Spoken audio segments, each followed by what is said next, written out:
Welcome sa Dries TV. Kung interesado ka sa ganitong news, huwag kalimutang isubscribe ang ating YouTube channel. Maraming salamat! Welcome back again sa ating YouTube channel mga kakimpaw, and sa update natin ito, ang pag-uusapan natin ay tungkol sa mga importanteng kaganapan kina Kim and syempre kay Paula Avellino.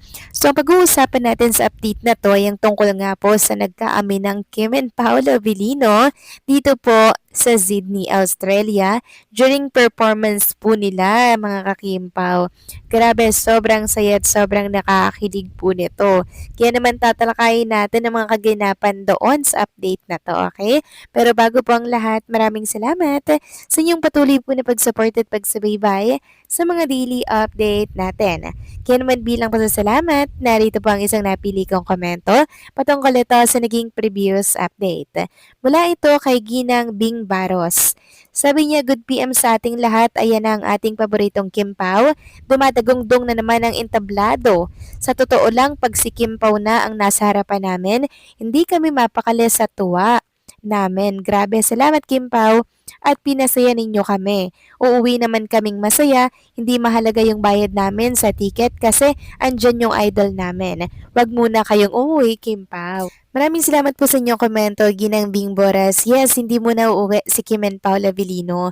Magliliwaliw pa po sila dyan sa Australia. And talaga namang i-enjoyin po nila yon.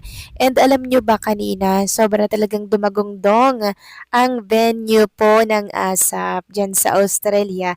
Dahil nga po sa nakakilig na performance ni Kim and Paolo. Mula po sa duet nila, sa performance ni Chinita Princess, sobrang pasabog, sobrang pinaghandaan po talaga.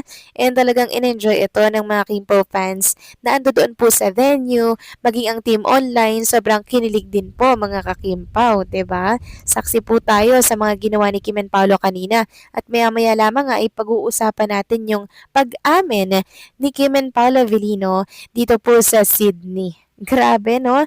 Talagang si Paolo hindi na po takot. Talagang palaban at hayagan na po ang kanyang pagladlad sa relationship or sa meron sa kanila na status ni Chinita Princess. So maraming salamat po sa inyong komento, Ginang Bing Boras. God bless po sa inyo at mabuhay kayo. So eto na nga, pag-usapan na natin mga kakimpo, mga topic na nakalap natin sa update na to, at unahin na nga nating pag-usapan ang tungkol nga po dito sa pangyayari before po ng show kanina. So talagang magkatabi po si Chinita Princess and Paula Avellino mga kakimpaw dito po sa kanilang sinasakyan. So possible na ito po ay nung papunta po sila sa venue po ng uh, performance nila for ASAP, 'di ba? Diyan po sa Sydney. And talagang hindi sila mapaghihiwalay dito.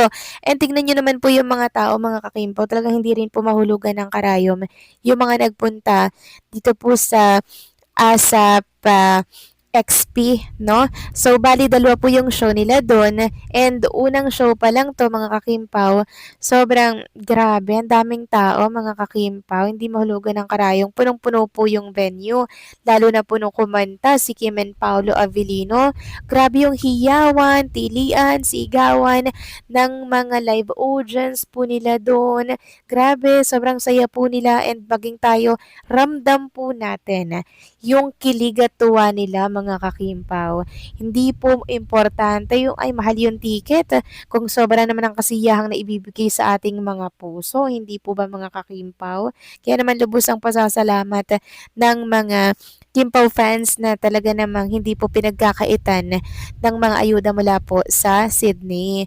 Sabi nga dito ng isang netizen sa X, ang linaw ng kuha ng mga andon. Thank you sa iyo, salamat Kika. Malago at masanting bagay na bagay talaga. Ang ganda nga po ng suot dito ni Chinita Princess parang baby green siya no mga kakimpaw. Tapos dress ito, nanginginang-inang, bagay na bagay kay Kim. Sobrang Diyosa. Wala si Paula Avellino naman, ayan po mga kakimpaw. Sakto lang, and parang may pagka-couple nga po sila dito kasi yung parang pang ilalim ni Paolo is parang baby green din po mga kakimpaw, no? Sobrang ganda, sobrang pasabog ng kanilang performance, sobrang daming sumaya, lalo na po mga kakimpaw, nung time na nakikipag-usap si Kim and Paolo Avellino sa live audience na kung saan ay nag-aaminan nga po sila mga kakimpaw. Kaya naman sobrang kinilig at hiyawan at sigawan at niyanig ang venue po ng ASAP XP. So ganito po kasi yung katanungan ni Chinita Princess sa mga live audience. Sino dito ang may mga kasamang partner or jowa? Yun yung katanungan niya, no? Tinatanong niya po mga kakimpaw yung mga audience doon kanina. So syempre, napansin natin na si Paolo nag-raise po ng hand, mga kakimpaw. Talagang si Paolo nag-raise ng hand. So, nag-raise siya, di ba? Sabi ni Paolo, ako nag-raise ng hand. Tapos si Kim Cho, pilit niyang pinapababa mga kakimpaw. Kasi parang si Kim Cho po yung ayaw pang umamin na sila na, no? So, itong ginawa ni Paula Vidino, isang malinaw po ito na pag-amin na kasama niya nga ang jowa niya at nasa tabi niya lamang. Walang iba mga kakimpaw, kundi si Chinita Princess. Very si Paolo mga kakimpaw, no? Very vocal na po na ipagtapat yung relationship nila sa harap po ng marami. 'Di ba mga kakimpaw? So parang si Chinita Princess lang po yung ayaw mo nang umamin sa ngayon kasi nga po mas mainam nga na pinipribado at pina-private yung mga ganap sa kanilang dalawa ni Paolo Avellino. Pero gusto ko tong tapang ni Paolo Avellino ngayon very vocal na po siya. Talagang hayagan na po yung pagpapakita niya po kung anong meron sa kanilang dalawa ni Chinita Princess. 'Di ba na siya daw kasama niya po yung jowa niya. Oo nga naman, kasama niya yung jowa niya ngayon mga kakimpaw habang sila ay nasa entablado, nakatayo sila doon. 'Di ba? And right after nga pong mapakinggan yan ng mga Kimpaw fans, nako sobrang saya po nila mga kakimpaw.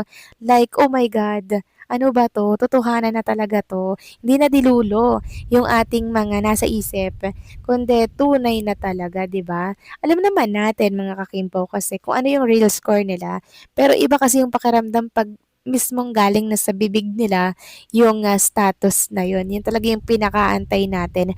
Kung bagay gusto na talagang pakawalan ni Paula Avellino yung real score na yun sa madla. Pero mukhang si Chinita Princess pa po ang hindi ready mga kakimpaw dito po sa kanilang pagre-reveal. Si Paolo talaga ready na Mukhang gusto na nga po mag-asawa niya ni mga kakimpaw. And also, ipapakita ko rin po sa inyo itong mga picture ni Kim and Paolo Avellino kuha po sa ASAP XP dyan sa Australia. So, tingnan nyo po yung OOTD dito ni Chinita Princess. Nag-change outfit po sila dyan. Color black po na damit yan.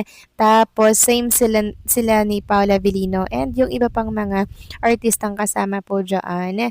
And nakakatuwa yung ni Chinita Princess dito, yung pang-ibaba. Yung pantalon na ginupit-gupit tas parang naging short, tas parang naging kurtina. Ang cute lang, 'di ba?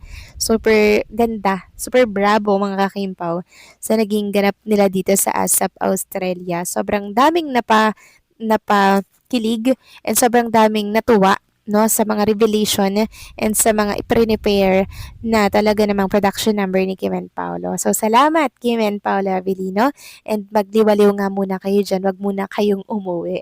So kayo ba mga kakimpaw, ano masasabi ninyo dito? Please comment down below and syempre wag nyo kalimutang i-like ang update na to dahil malaking tulong na po yan sa bawat update natin.